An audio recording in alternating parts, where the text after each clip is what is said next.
Yes, question number 5 is in the given figure write. Means first you observe this given figure.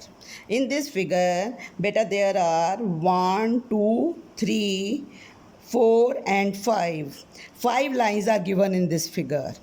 Names are L, M, N, T and R. And there are these are the points A, B, C, D, E, F and G. अभी आपने पढ़ा है different types of lines. अब ये दो line जो एक दूसरे को काट रही हैं, these are known as intersecting lines. और जो ये दो लाइनें आपस में कहीं पे भी नहीं मिल रही, इनको हम क्या कहते हैं? Parallel lines. अब इन्हीं चीज़ों को ऑब्जर्व करके हमें इन क्वेश्चंस के आंसर देने हैं. First, all the pairs of parallel lines. Parallel lines के हमें पेयर बताने हैं. अब एल वाली लाइन जो सी है वो एम से कहीं पे भी नहीं मिल रही, एक दूसरे को नहीं काट रही, तो फर्स्ट पेयर हमारा हो जाएगा line L parallel to M. Second, M और एन भी नहीं काट रही हैं, तो second pair M parallel to N. L और एन एक दूसरे को नहीं काट रही हैं, तो इसका थर्ड पेयर है एल पैरेलल टू एन. अब ये वाली लाइनें सब एक दूसरे को काट रही हैं, तो ये इनमें से कोई भी पैरेलल नहीं होगी. Now the B part is the lines whose point of intersection is E. E अब कहाँ लिखा हुआ है? यहाँ लिखा हुआ है. इस पॉइंट पे हमने फिंगर रखी है. अब देखेंगे इस पॉइंट पे कौन कौन से दो लाइनें एक दूसरे को काट रही हैं. फर्स्ट लाइन ये आ रही है, इसका क्या नाम है? N.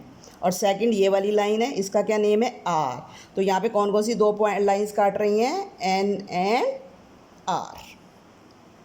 Now C is one set of 4 collinear points. Collinear points एक ही लाइन पे आने वाले पॉइंट्स. अब यहाँ पर हम देखेंगे इस वाली लाइन पे सिर्फ दो ही पॉइंट हैं, तो ये कोलिनियर नहीं हो सकते. इसमें भी दो ही हैं, ये भी नहीं है कोलिनियर. तो इसका मतलब ये वाली T वाली लाइन पे हमारे पास 4 पॉइंट्स हैं. These are known as collinear. तो एक सेट हमारे पास हो सकता है A, B, C and D. इसी तरह आर के ऊपर भी 4 पॉइंट्स हैं, हम ये भी लिख सकते हैं. और एक सेट हमारे पास ये भी हो सकता है D, E, F and G. There are 2 sets of collinear points. Now come to question number D. Any 4 pairs of intersecting lines. कोई भी 4 पेयर लिखने हैं हमें इंटरसेक्टिंग लाइंस के. मीन्स जहाँ पर दो लाइनें काट रही हैं. तो ये बेटा जितने भी पॉइंट्स हैं आपके देखिए सभी पॉइंट्स पे दो दो लाइन काट रही हैं. तो इनमें से कोई भी 2 पेयर लिख दीजिए. फर्स्ट है जैसे पॉइंट ए पे हमारी टी और एल काट रही है, तो हम फर्स्ट लिख सकते हैं एल एंड टी. बी पे फिर क्या है हमारे पास? T and M. अब हम यहाँ पे आ जाते हैं ये एफ़ पे. एफ़ पे कौन सी हैं? M and R. तो जितने पॉइंट्स हैं बेटा उतनी इंटरसेक्टिंग लाइंस के पेयर हैं हमारे पास. यहाँ पे हमारे पास कौन सी काट रही है? L and R. तो हमें 4 लिखने हैं, कोई भी 4 लिख सकते हैं हम. सी वाले भी लिख सकते हैं जो पॉइंट्स पे हैं, बी वाले भी लिख सकते हैं, डी वाले भी लिख सकते हैं.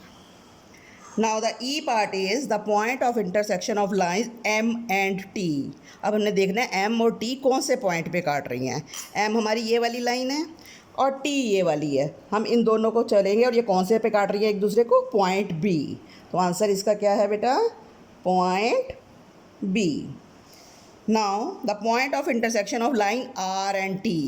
R और T ये बिल्कुल क्लियरली नज़र आ रहा है कौन से पॉइंट पे काट रही हैं? Point D.